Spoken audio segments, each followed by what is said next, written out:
साथ संगत जी बड़े प्यार से कहिए धन्यकार जी। सतगुरु माता सुदीक्षा शविंदर हरदेव जी महाराज की जय। निरंकारी राजमाता गुरु बचन अवतार की जय। साथ संगत जी, प्रभु परमात्मा निराकार ब्रह्म को जिसने जान लिया उनके भाग्य निराले हैं। सत्संगत जी, जिन्होंने नहीं जान पाया वो आज भी अपने मन बुद्धि विवेक से कई प्रकार की कष्ट उठाकर इस परम पिता परमात्मा को पाने की चेष्टा कर रहे हैं। सत्संगत जी, देखा जाए तो ऐसी ऐसी जगहों पे जाना होता है जहाँ कदम रखना भी मुश्किल है, लेकिन इंसान इस प्रभु को पाने के लिए अपने जान दांव पे लगा के इसको पाने की चेष्टा करता है। धन्यवाद है ऐसे माँ शूरवीरों का जिन्होंने प्रभु की प्यास में अपने जीवन को समर्पण किया। अच्छी बात है, भक्ति का भावना का होना इंसान के अंदर ज़रूरी है, लेकिन साथ संगत जी उसके साथ ज्ञान का होना भी बहुत ज़रूरी है। क्योंकि साथ संगत जी, जहाँ ज्ञान नहीं होता तो मन उस कोल्हू के बैल की तरह कहा गया है जो दिन रात एक ही घेरे में घूमता रहता है। उसकी मंजिल कोई नहीं होती कि कितना चक्कर लगाना है। इसी प्रकार साथ संगत जी, भक्ति कर कर के भी इंसान इस जीवन में 84 लाख योनियों को चक्कर बार बार लगाता जा रहा है।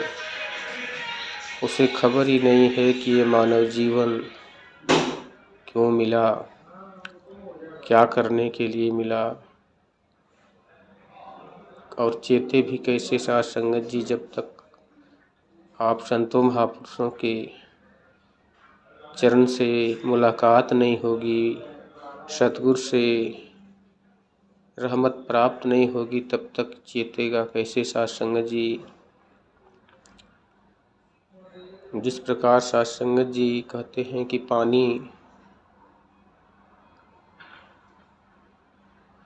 पानी को नीचे जाने के लिए कोई परिश्रम नहीं करना पड़ता। बिना मोटर के वो उतराई पर आसानी से चला जाता है और तेज़ स्पीड से जाता है। लेकिन जैसे ही उस पानी को ऊंचाई पर ले जाना होता है तो किसी मोटर या साधन की ज़रूरत पड़ती है। ठीक इसी प्रकार साथ संगत जी, ये मन भी उतराई की तरफ तो परमात्मा से दूरी बनने के लिए तमाम ऐसे रास्ते अपना लेता है अपने निज बुद्धि से, जिससे करीब जाते जाते और दूर हो जाता है, क्योंकि मंजिल का पता नहीं। इसीलिए एक बार बार चेतावनी देते हैं संत महापुरुष कि सतगुरु के चरणों में आओ और सहज दर्शन पाओ। भावना किसी की होती है कि प्रभु हो सकता है जंगल में जाके कुछ व्रत उपवास करेंगे घर द्वार परिवार छोड़ के, तो हो सकता है परमात्मा मेरे भक्ति के ऊपर खास मेहरबानी करके खुश हो जाएगा और दर्शन दे देगा। वो जाके अपने जीवन को वहाँ समय बर्बाद कर देते हैं और अंत में कुछ भी हासिल नहीं होता।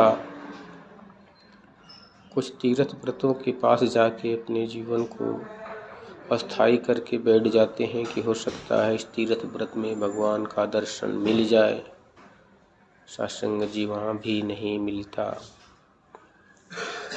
जबकि लिखा है कि हर व्यापक सर्वत्र समाना, प्रेम से प्रकट हो ही मैं जाना।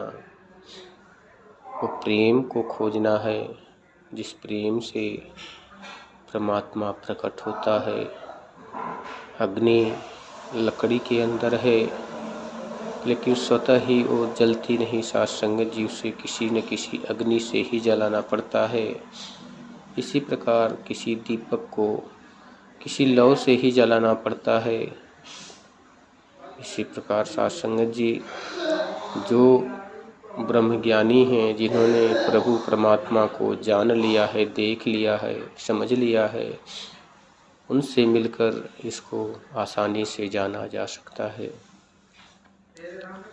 कहते हैं कि जब तप से ना जाना जाए, कर्म धर्म से कोसों दूर, केहि अवतार मिले जो सतगुरु, तो ईश्वर का दिखे नूर। सत्संग जी बिना सतगुरु के इस दात को पाना बहुत ही मुश्किल है और पाना भी अनिवार्य है, क्योंकि बिना पाए इस जीवात्मा का कल्याण नहीं। सत्संग जी जब तक कहते हैं कि पानी सागर से बूंद बनता है, बादल बनता है और नीचे बरस जाता है, उसी प्रकार सत्संग जी इस महान जीवन को इस धरती धरा पर परमात्मा ने जैसे ही भेजा है, सत्संग जी उसे सदुपयोग में लाना ही जीवन की असली कार्य है। कहते हैं कि जाने बिन न होई प्रतीति, बिन प्रतीति होई नहीं प्रीति, प्रीति बिना नहीं भक्ति दृढ़ाई, जो खगेश जल की चिकनाई। सत्संग जी वो पानी फिर समुद्र में तब तक नहीं मिल पाता जब तक किसी नाले या नदी के प्रवाह से मिल नहीं जाता। अगर वो कहीं किसी गड्ढे से ही मिला है जो बंधन में है, जिसका पानी कहीं जाता नहीं है, तो फिर से वो बादल बनेगा, फिर बरसात होगी, फिर बादल बनेगा, फिर बूंद बनेगा, एक क्रम चलता रहेगा। लेकिन सत्संग जी जैसे ही वो नदी से संपर्क में आता है, नदी बड़ी नदियों से मिलके सागर तक ले जाती हैं। इसी प्रकार सत्संग जी सद्गुरु और संत होते हैं नदी की तरह, जो इस आत्मा को परमपिता परमात्मा से जोड़ देते हैं और आत्मा धन्य हो जाती है। कहने का तात्पर्य है सत्संग जी की बिना सहारा के, बिना जाने बिना पूछे कोई मंजिल पा नहीं सकता। अगर हम साधारण में ले ले सत्संग जी, जब कहीं अनजान जगह जाना होता है जहाँ की हमें नाम पता नहीं होता, गांव पता नहीं होता, तो पहुँचने को तो उस एरिया के करीब पहुँच जाते हैं, लेकिन जब तक हम नाम और गांव को पूछेंगे नहीं तब तक मंजिल घर तक नहीं पहुँच सकते। किसी न किसी से पूछना पड़ता है। इसी प्रकार परमात्मा को जानने के लिए, देखने के लिए पूछना पड़ेगा, समझना पड़ेगा। सत्संग जी अहंकार के बस होकर अपनी बुद्धि से भक्ति करने से समय और सांस से दोनों बर्बाद होती हैं। सत्संग जी इसलिए आसानी इसी में है कि सद्गुरु के चरणों में आके सतगुरु माता सुदीक्षा शिवेंद्र हरदेव जी आज सहज में न जाति पात बदली, न वेशभूषा बदला, न बोली बदली। सत्संग जी बस केवल हमारे सोचने की क्रियाएं बदल दी, कर्म बदल दिए। कहते हैं दिशा बदली तो दशा बदल जाती है सत्संग जी, क्योंकि दिशा ही हमारी अनभिज्ञ थी, अनजान थी, इसलिए हम अपनी मंजिल से दूर होते जाते थे। लेकिन जैसे ही मंजिल का पता चला, दिशा मिल गई और करीब परमात्मा के आ गए। सत्संग जी परमात्मा कहीं आता जाता तो नहीं है, ये हर जगह विराजमान है। कहते हैं कि खाली के बिन खाली नहीं, सुई धरन की ठोर, सत्संग जी, इसके बिना पूरे ब्रह्मांड में कोई ऐसी जगह नहीं है जो कि सुई रखने की जगह भी खाली हो। परमात्मा ऐसे घट घट में विराजमान है। पर दृष्टि उन्हीं को आता है जिन्हें इस दिव्य दृष्टि, चक्षु आँखें, ज्ञान की आँखें मिली है सत्संग जी। वो हम हरदम अंग संग इसको देख के भक्ति और भजन करते हैं। देखने के बाद ही मालूम होता है कि ये क्या इसे भोग लगाया जा सकता है, क्या इसकी पूजा की जा सकती है, क्या इसका मंदिर बनाया जा सकता है, क्या इसको दीवारों में बिठाया जा सकता है। सत्संग जी, ये सब क्रियाएं अज्ञानता बस होती है, जैसे ही ज्ञान होता है सत्संग जी, ये मन अपने आप स्थिर हो जाता है कि परमात्मा इतना विशाल है, ना इसे हम मंदिर में बिठा सकते हैं, ना किसी दायरे में रख सकते हैं, बल्कि पूरा ब्रह्मांड ही इसके दायरे में है सत्संग जी। फिर भी इसका और छोर नहीं है सत्संग जी।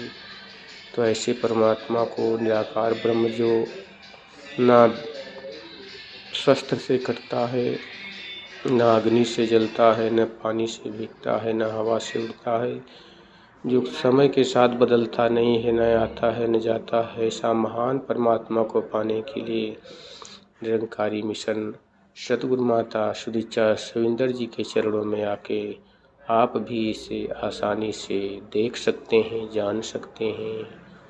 तो आह्वान है, विनती है, प्रार्थना है कि आओ, अगर प्रभु परमात्मा को पाना चाहते हो तो आ जाओ निरंकारी मिशन में।